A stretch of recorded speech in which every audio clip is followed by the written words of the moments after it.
The fluorescent lights of the downtown Manhattan mediation room buzzed with a low, sterile hum. It was the kind of lighting that stripped away illusions, revealing the harsh, uncompromising reality of the room. Across the heavy mahogany table sat Marcus, my husband of exactly 20 years. He was leaning back in his plush leather chair, a smug, self-satisfied smirk playing on his lips, swirling a plastic cup of water as if it were a glass of aged single malt scotch. He slid a ridiculously thin stack of papers across the polished wood. It stopped mere inches from my hands. "Take the 20 grand, Elena," Marcus said, his voice dripping with a sickly sweet condescension that made my skin crawl. "It's a generous severance package for a woman with absolutely zero marketable skills and a blank resume. The economy is brutal right now, and the homeless shelters in the city are overflowing this time of year. I'd hate to see you shivering on a subway grate." He let out a short, breathy laugh, glancing at his lawyer, who offered a sympathetic but entirely rehearsed nod. They expected me to break. They expected the tears to well up in my eyes, for my voice to tremble, for me to beg on my knees, for the man who had been my entire world for 2 decades to show just an ounce of mercy.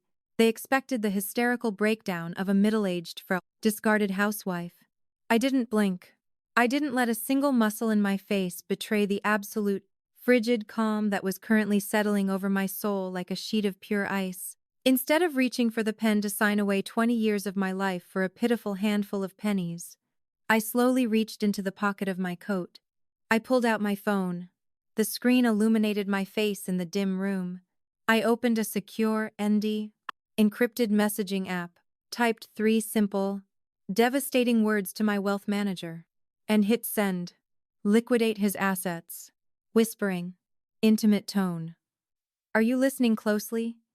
Before I tell you how I systematically dismantled a man who genuinely believed he was a god among men, how I turned his entire empire into dust and made him beg in a crowded courtroom, I want to know who is sitting in the dark with me.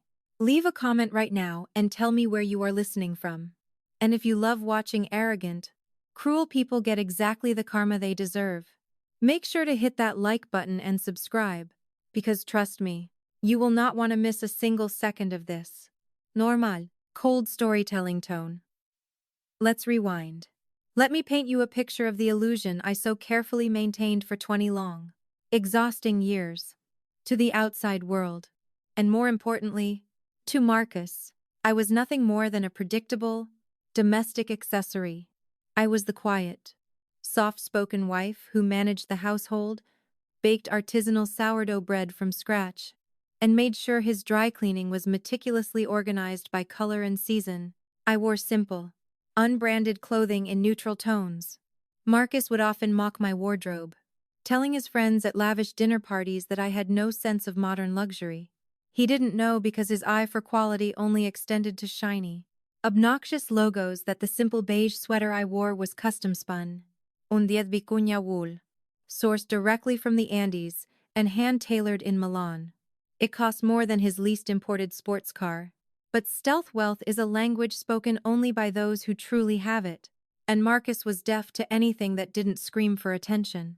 Marcus was the loud, flashy CEO of a rapidly rising real estate technology firm, PropTech. They called it. He was a man drunk on his own reflection, addicted to the applause of his sycophantic board members and the superficial validation of social media. He wore bespoke suits with aggressive pinstripes, flashed watches that cost as much as a suburban home, and spoke in aggressive, empty corporate buzzwords. He firmly believed he was a self-made titan, a visionary genius single-handedly navigating the treacherous waters of the New York financial sector.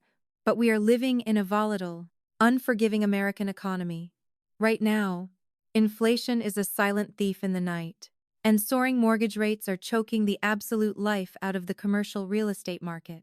Venture capital funding has dried up into a barren desert. Tech startups are hemorrhaging cash, laying off thousands of employees overnight, and collapsing like houses of cards in a hurricane.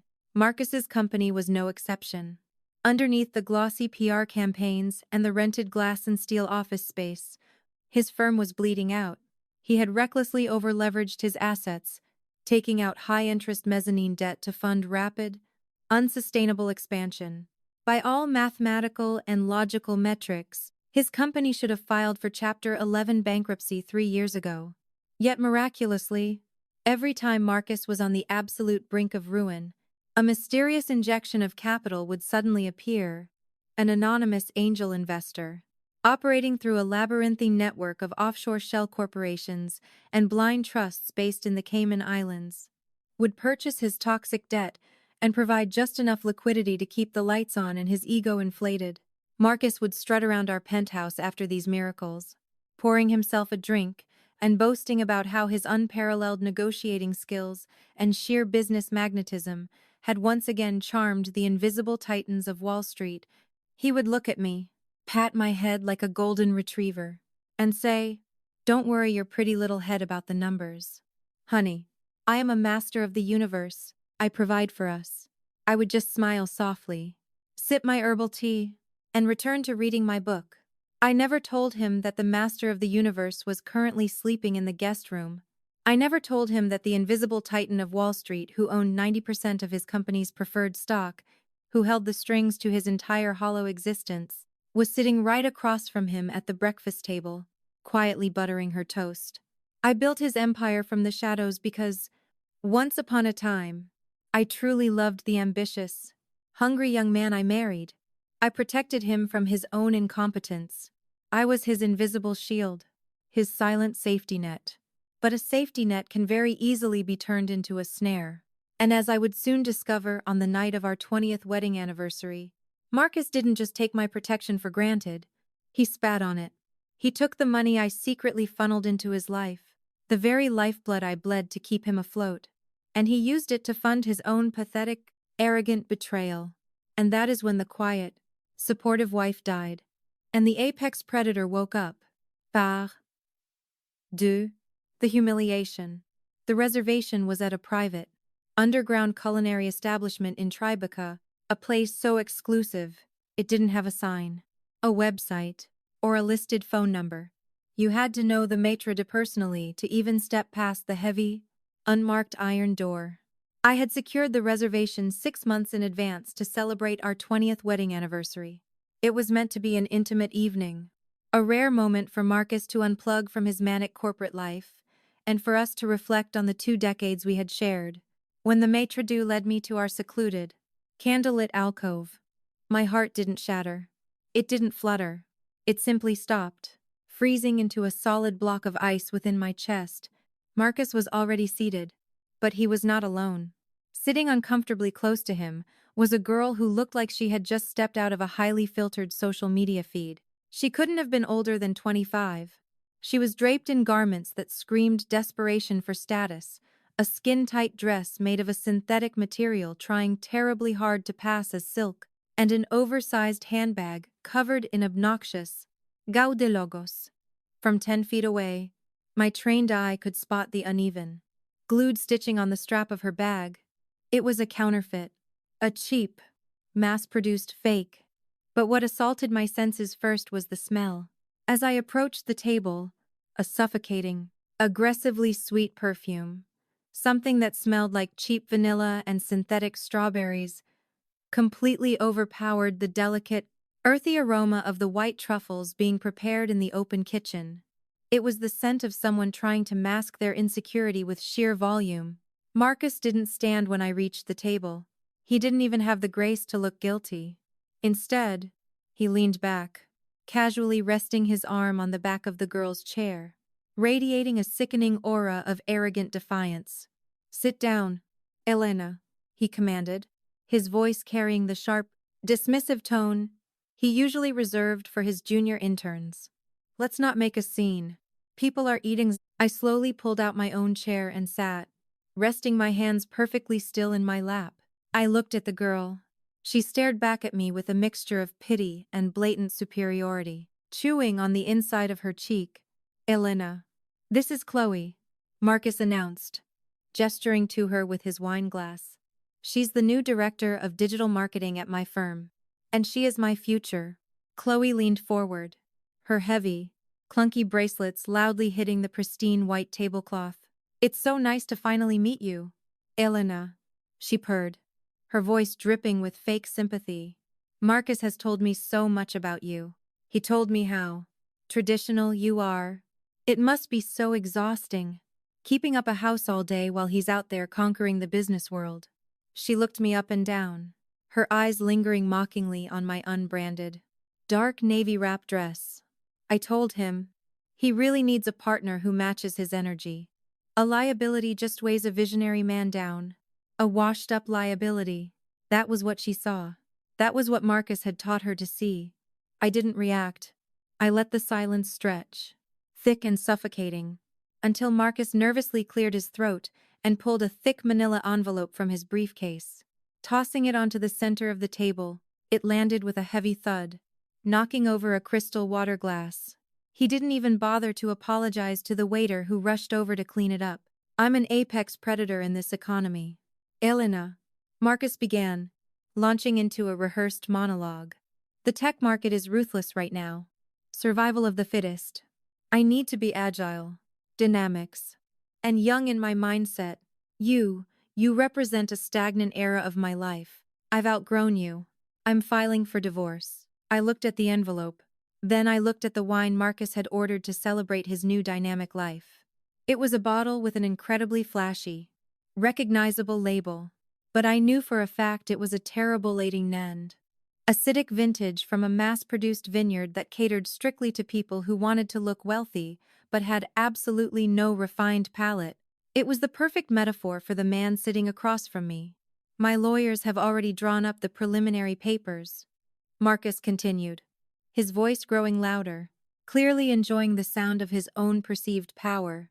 Don't bother trying to fight me for half. You won't find anything.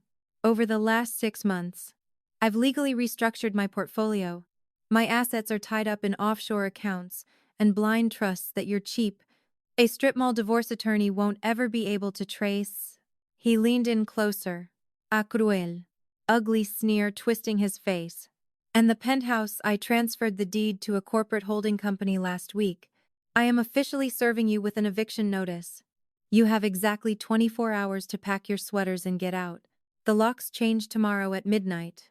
Chloe giggled, sipping her cheap, flashy wine. Marcus crossed his arms, staring at me with cold, dead eyes. In this economy, a woman like you, with 0 job experience, 0 capital, and no connections, will be on the streets in a week. The inflation alone will eat you alive. Sign the acknowledgement of service. Elena, take the 20 grand settlement I'm offering out of the goodness of my heart, and disappear. Don't beg me for pennies. It's pathetic. He pushed a cheap, plastic promotional pen toward me.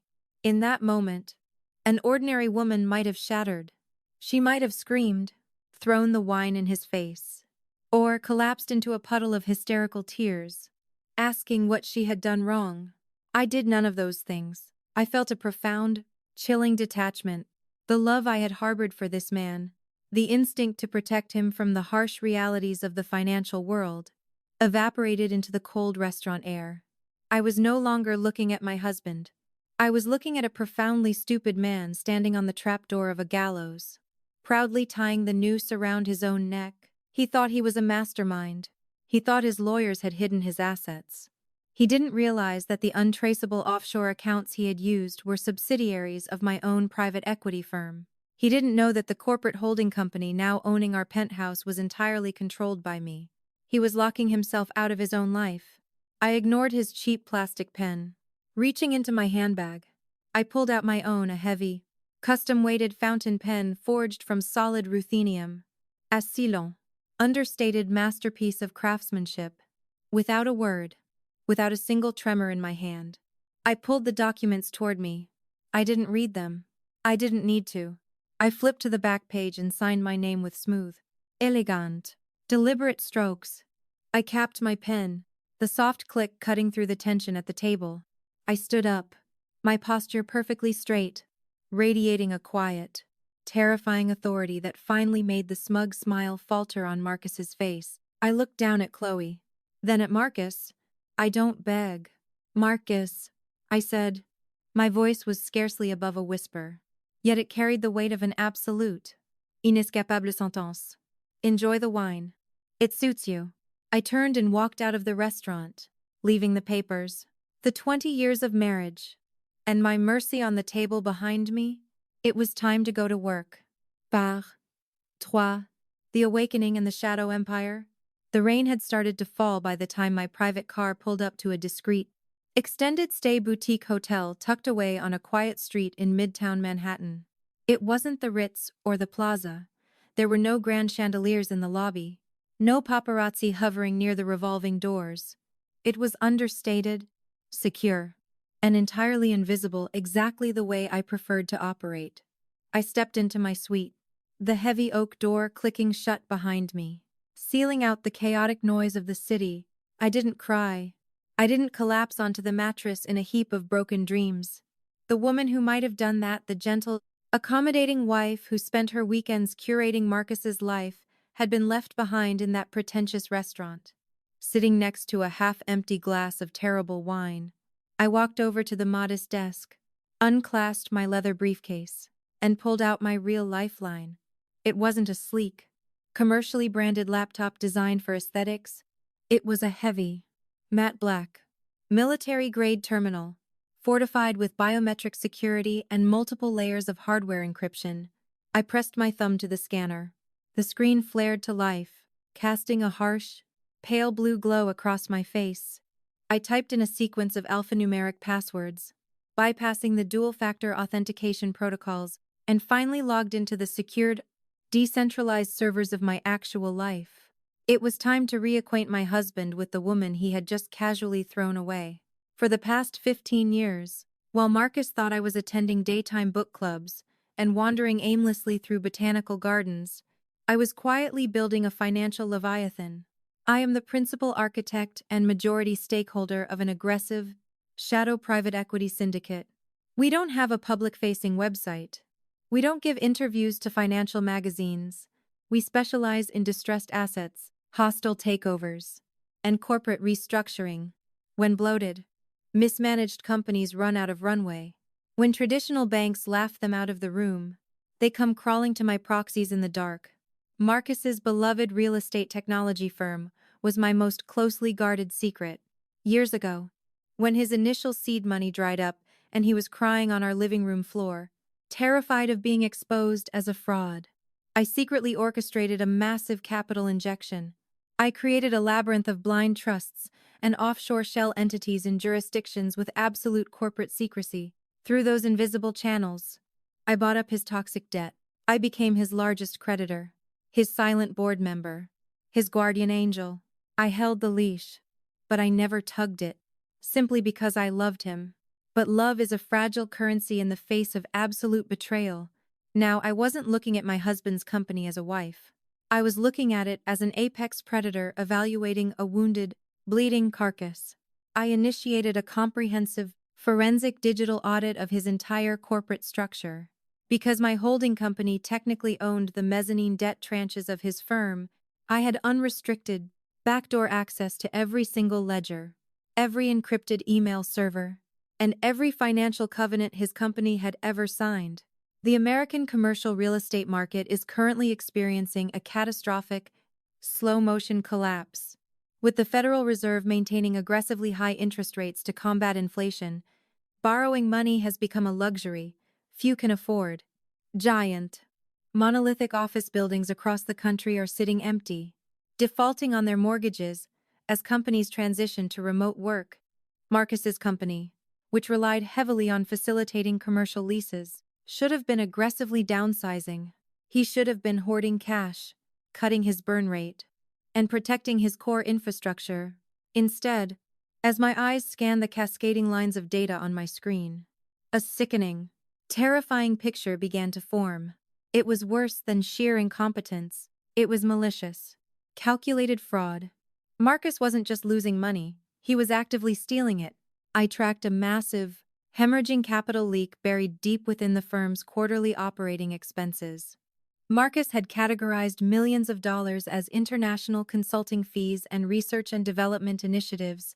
With a few keystrokes, I traced the routing numbers, The money wasn't going to developers or consultants. It was being funneled directly into a Shadow LLC registered in Delaware. And who was the sole listed beneficiary of that LLC? Chloe, the 25-year-old director of digital marketing. My fingers flew across the keyboard, cross-referencing the LLC's recent expenditures. My stomach turned, not from jealousy, but from a profound, chilling disgust. Marcus had used company funds money meant to secure the livelihoods of hundreds of employees to purchase a $5 million luxury penthouse in Hudson Yards. He had used the corporate account to lease her a fleet of imported luxury vehicles. He was even expensing those atrocious, counterfeit designer bags she paraded around in, ironically paying exorbitant markups because he was too arrogant and foolish to know the difference between genuine craftsmanship and a cheap knockoff. He was committing textbook corporate embezzlement.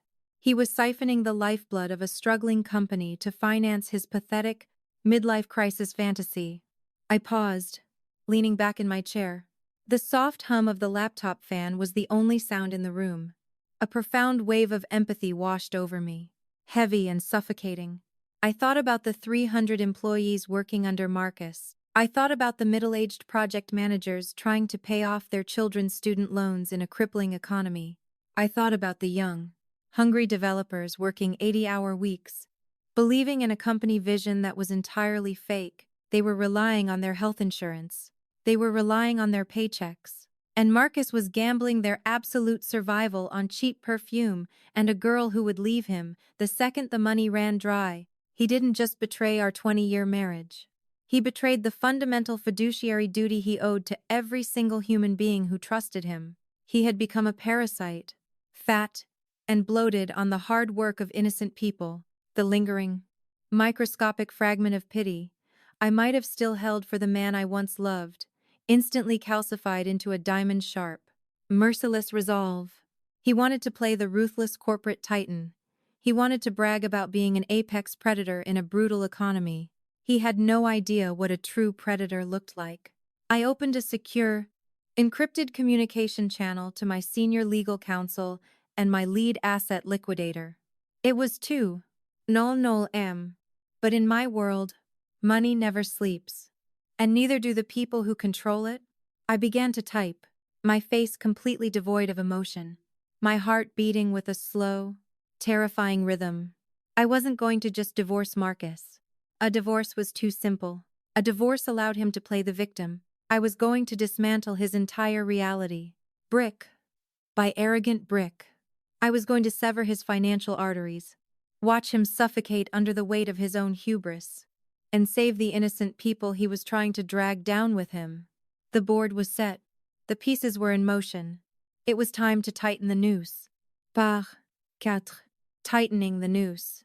The sun had barely begun to bleed over the jagged Manhattan skyline when I executed the first phase of Marcus's destruction. I was seated by the window of my hotel suite, a cup of black, unsweetened espresso in my hand. The city below was waking up. A million people rushing to jobs they needed, to pay bills they struggled with, in an economy that showed them no mercy. I was about to show Marcus exactly what no mercy looked like.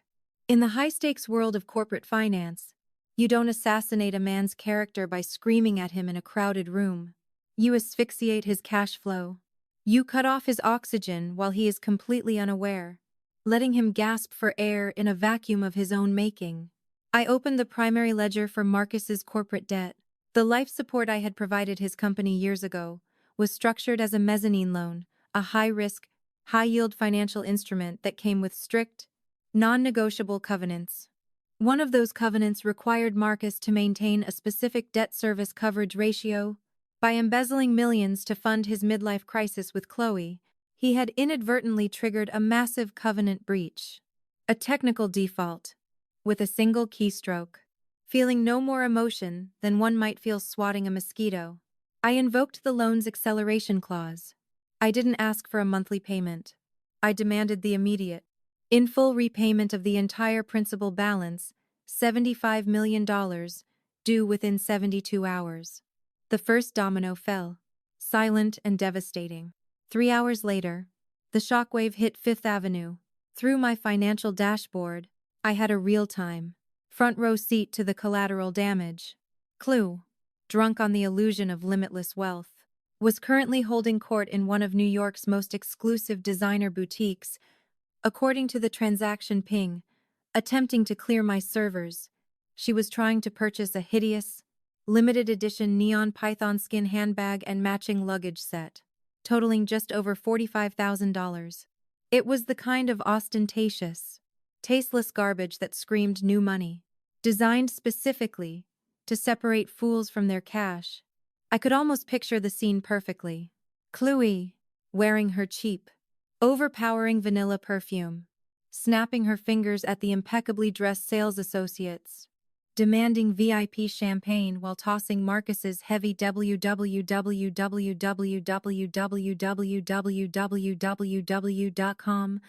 metal black card onto the glass counter with a smug thud. The transaction attempted to process. I clicked a button on my screen. Override. Decline. At the boutique, the sleek card reader let out a sharp, embarrassing beep. The polite, highly trained sales associate would have offered a practiced, sympathetic smile, suggesting there was perhaps a glitch in the machine. Chloe, instantly defensive, would have scoffed, blaming the store's outdated technology, and aggressively pulled out a second premium credit card, this one tied directly to Marcus's personal offshore accounts. She swiped it. Override. Decline. Account frozen. Another harsh beep. I watched the data stream live. A third card was swiped. Declined. Error code 04. Confiscate card. Within minutes, the notification alerts on my encrypted phone began to light up like fireworks. Marcus's entire financial ecosystem was violently collapsing because of the blatant, reckless embezzlement I had uncovered the night before. My firm's compliance division had officially flagged his offshore accounts for anti-money laundering AML violations. The international banking authorities don't ask politely when they suspect fraud. They freeze everything. Marcus was currently sitting in his corner office, surrounded by glass and ego, entirely locked out of his own stolen wealth. The multi-million-dollar accounts he bragged about the night before were now effectively bricked. He couldn't buy a cup of coffee, let alone fund a divorce settlement or pay for a luxury penthouse. He panicked. I knew his playbook perfectly. Whenever he backed himself into a corner, he relied on his charm to secure emergency bridge loans from private lenders to cover his tracks. But Marcus was operating under the delusion that he was a respected titan in the industry. He didn't realize that in this current economic climate, liquidity is king, and banks are terrified of risk. Furthermore, he didn't realize that the invisible hand guiding the market was his washed-up liability of a wife. Earlier that morning, I had made 3 very brief, highly confidential phone calls to the managing partners of the largest private equity and credit funds in the city. I didn't spread rumors. I simply, calmly, advised them to run a deep-dive risk assessment on Marcus's proptech firm before extending any further credit. In the tight-knit, paranoid world of Wall Street, a whispered warning from a shadow player of my magnitude was the equivalent of painting a radioactive symbol on Marcus's forehead.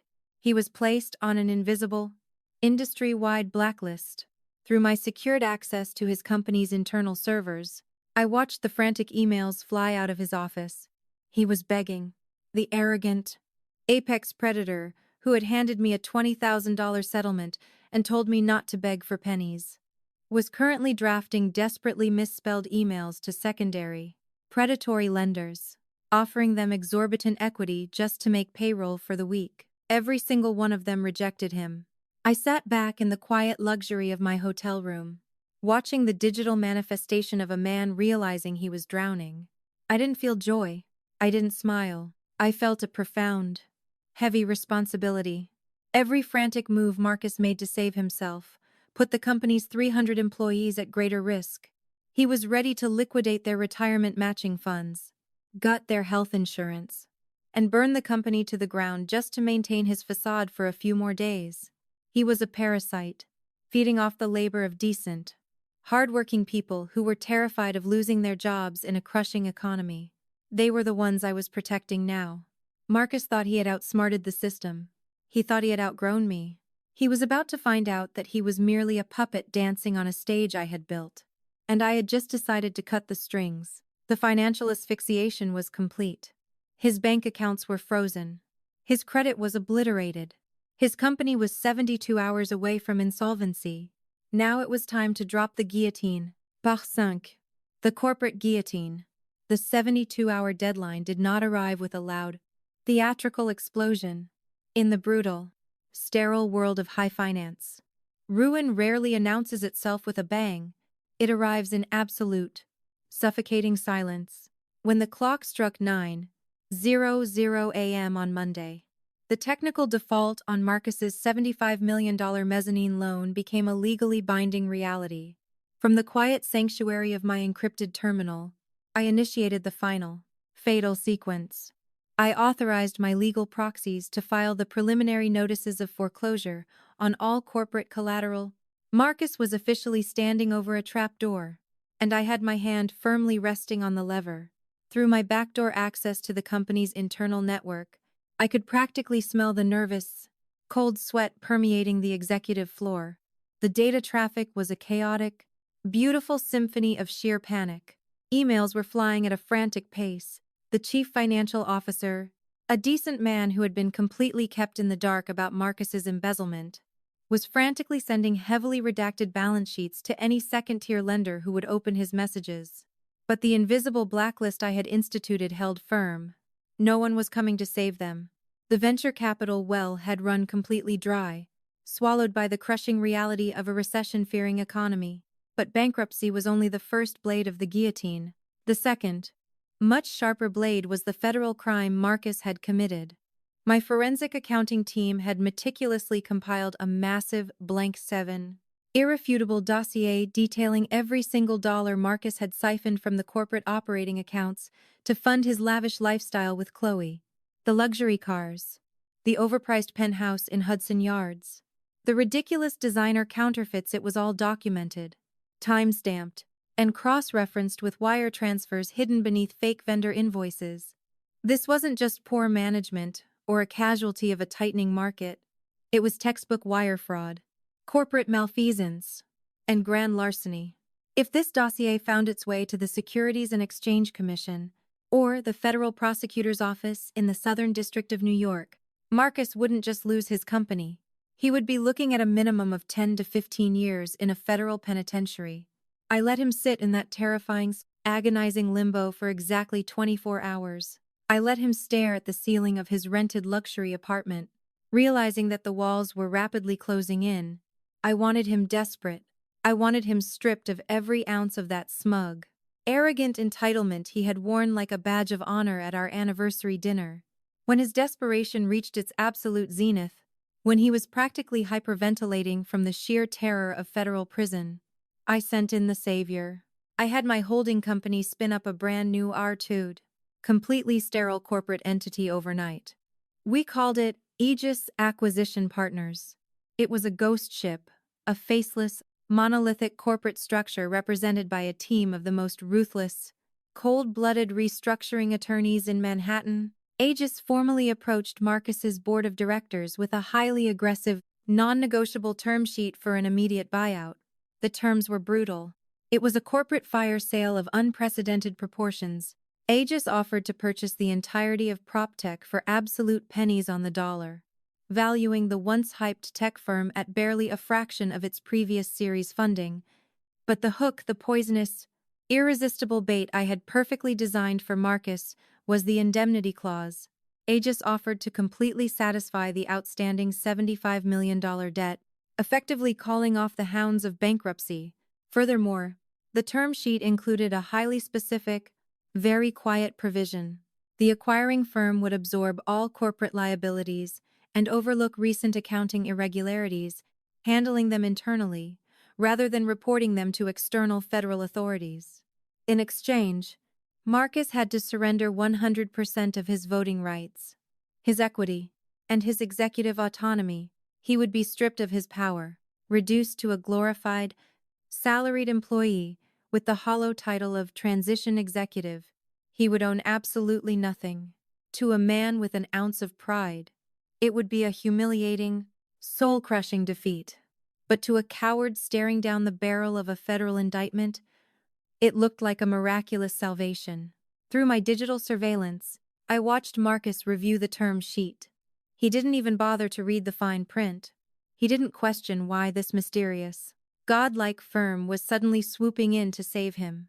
He just saw the words debt satisfied and immunity from prosecution. He frantically scrawled his signature across the document, signing away the empire I had built for him, sealing his own fate without a single second of hesitation.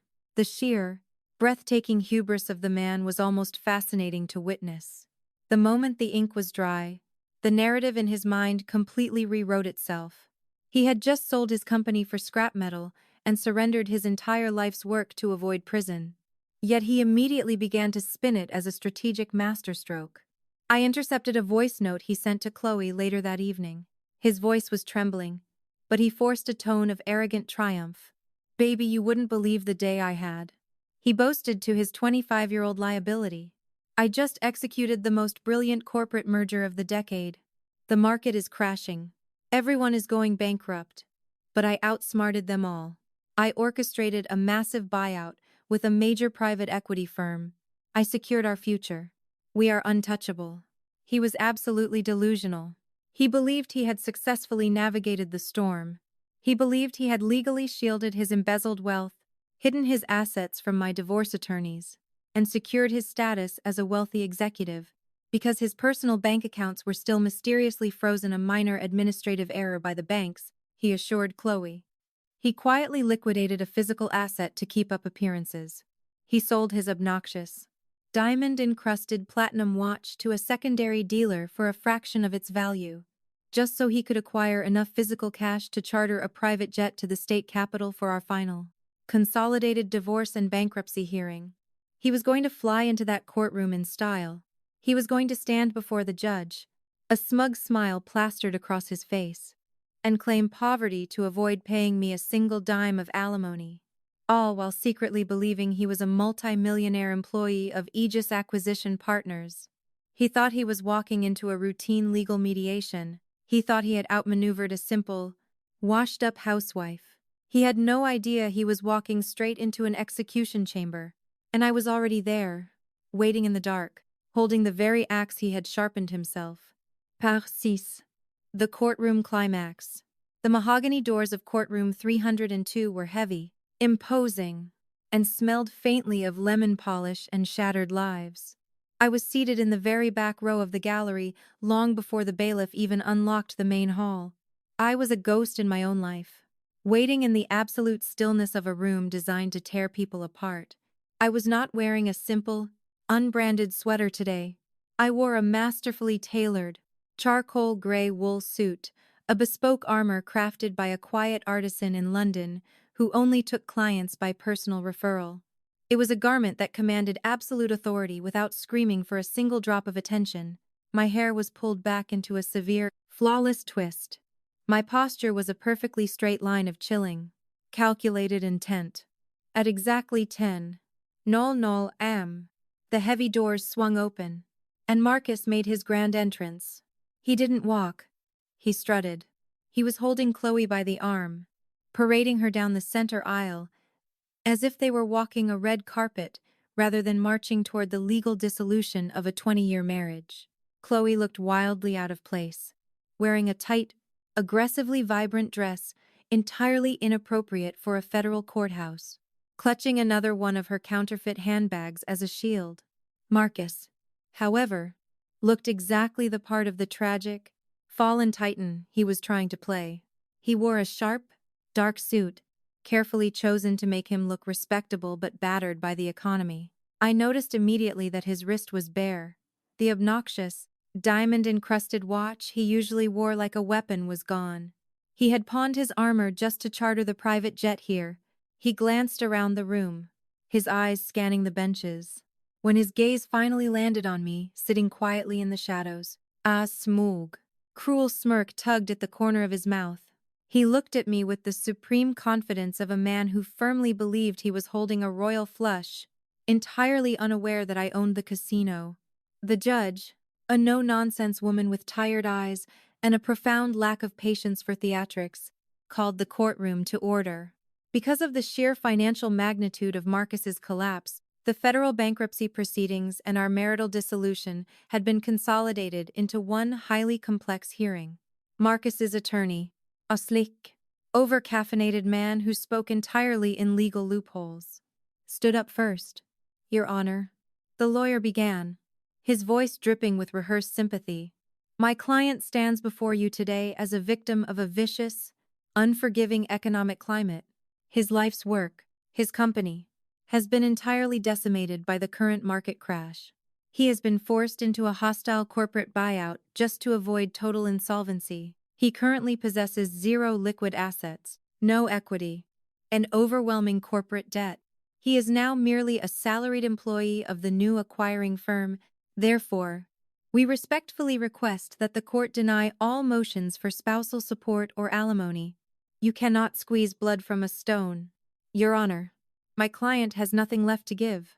Marcus lowered his head, staring at the polished wooden table in a spectacular, prosined, Oscar-worthy display of fake humility.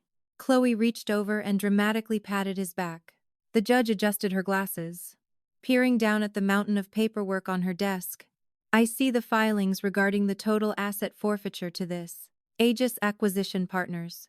However, before I can finalize the dissolution of marital assets and declare your client completely destitute, the court requires the authorized representative of the acquiring firm to formally sign the indemnity waivers and assume legal responsibility for the outstanding $75 million corporate debt." The judge looked up, her voice echoing in the vast, silent room. "Is the principal representative for Aegis Acquisition Partners present in the courtroom?" The silence stretched for 3 agonizing seconds. Marcus turned his head, scanning the room, expecting a team of ruthless, gray-haired Wall Street executives to walk through the doors and formally save him from his financial sins. I didn't rush.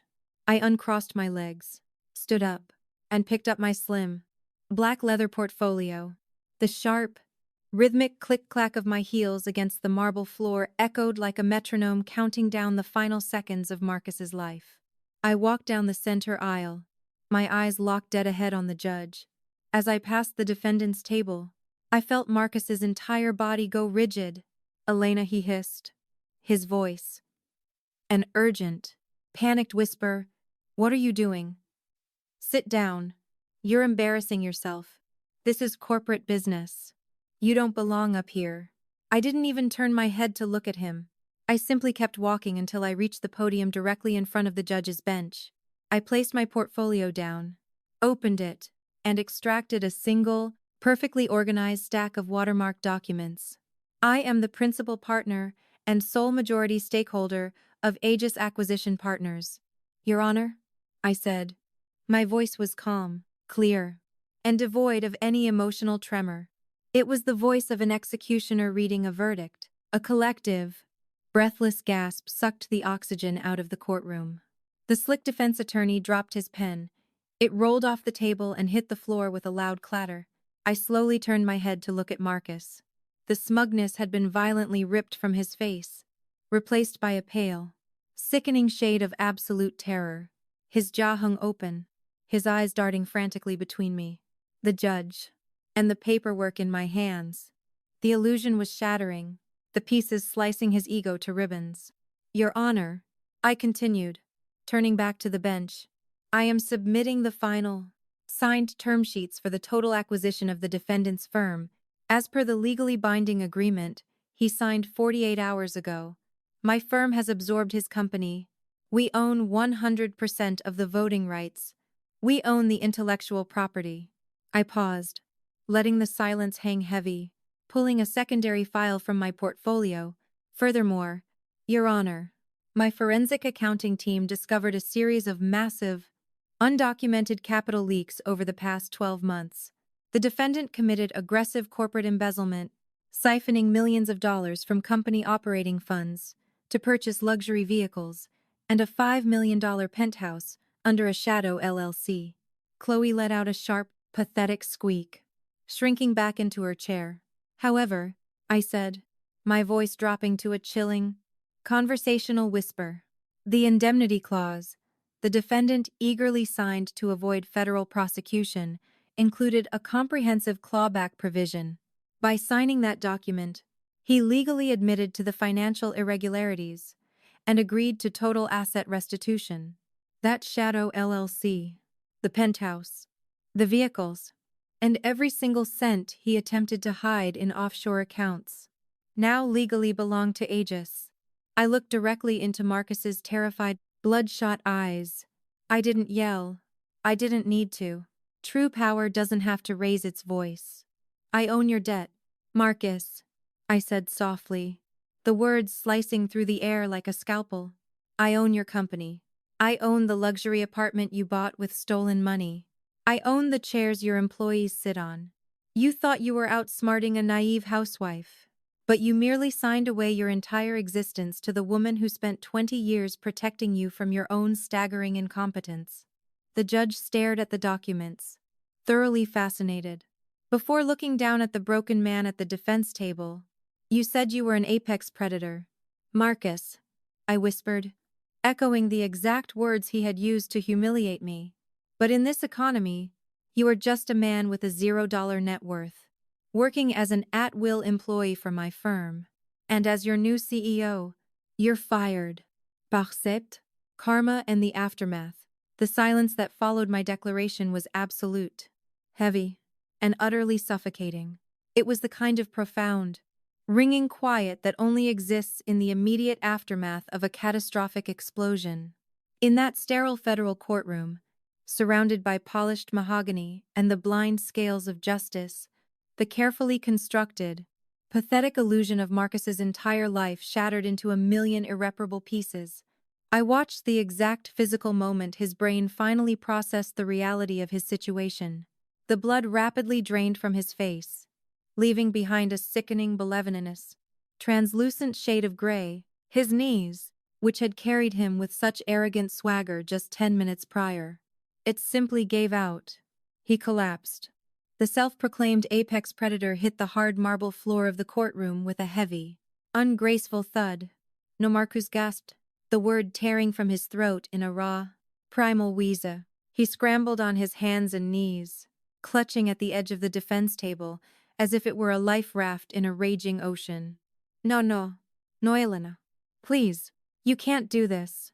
This is illegal. You tricked me. His high-priced, slick defense attorney, who had been aggressively fighting for him moments before, took a slow, deliberate step backward. In the ruthless ecosystem of corporate law, lawyers possess an uncanny sixth sense for tracing the money.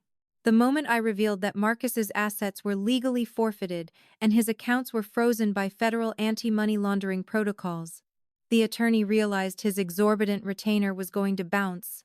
He packed his briefcase with quiet, hurried efficiency, completely abandoning his client on the floor.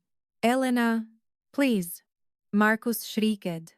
The pristine facade of the Wall Street titan entirely dissolved, replaced by a hyperventilating, weeping child.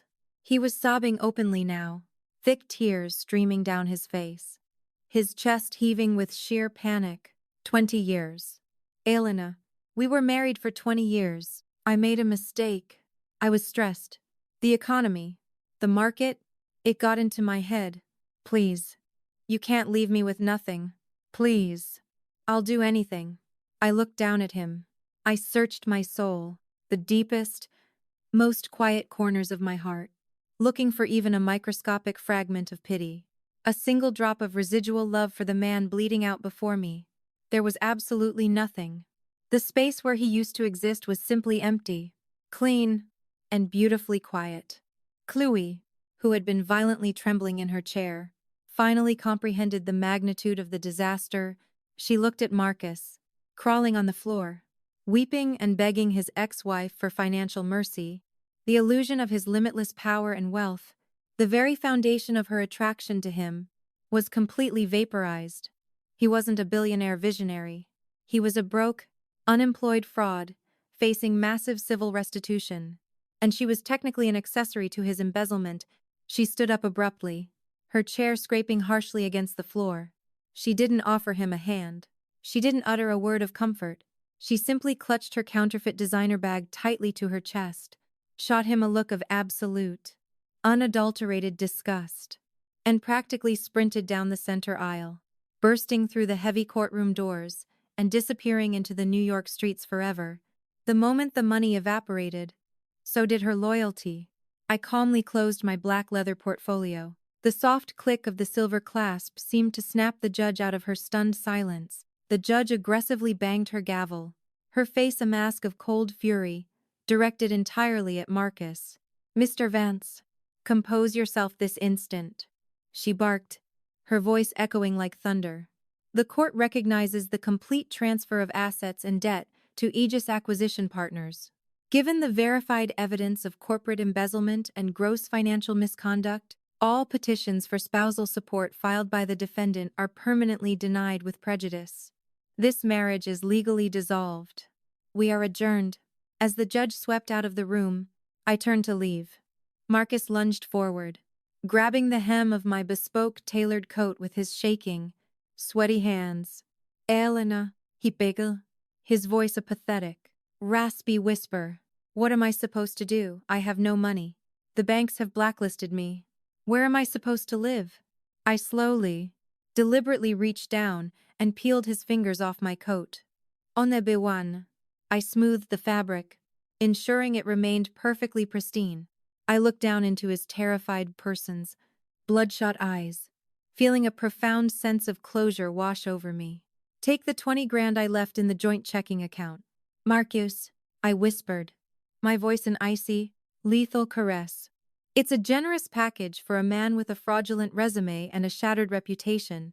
The economy is brutal right now, and the homeless shelters in the city are overflowing this time of year.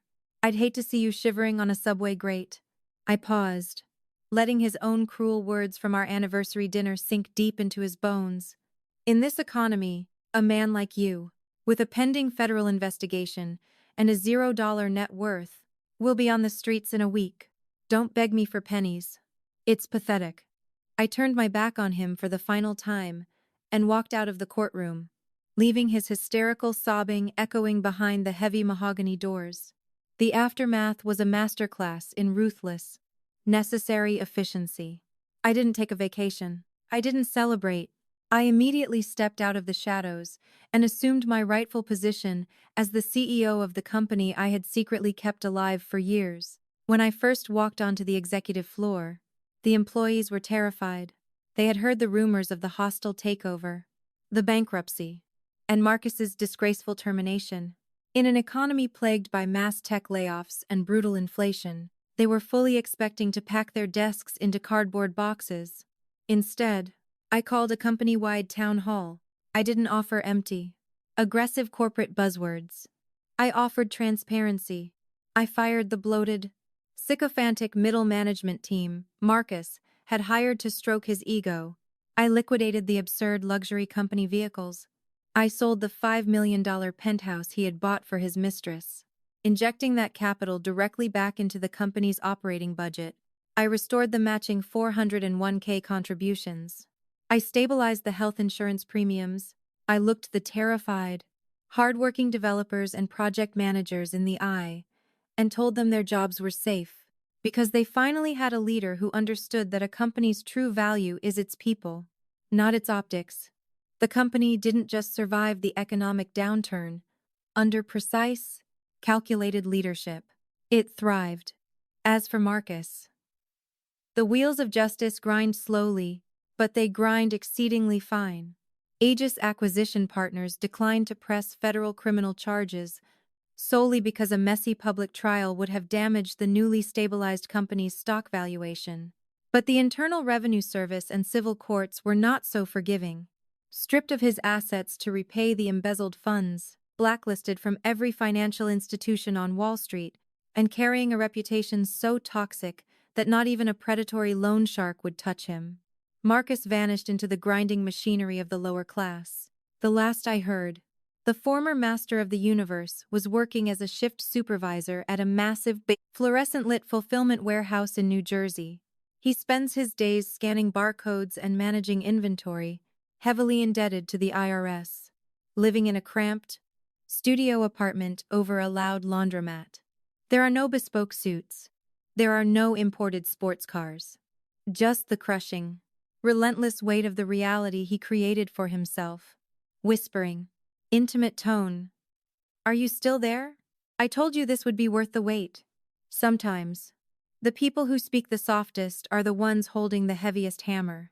The people who think they hold all the power are usually just standing on a glass floor, entirely unaware of who is holding the rock. If you felt the satisfaction of watching an arrogant, cruel man lose absolutely everything he stole, I want you to go down to the comments right now and type the word justice. Let me know that you stand with the underdogs who fight back from the shadows. Thank you so much for listening to my story today. Make sure to hit that subscribe button, turn on the notification bell, and I will see you in the next video, where another empire is waiting to fall. Goodbye.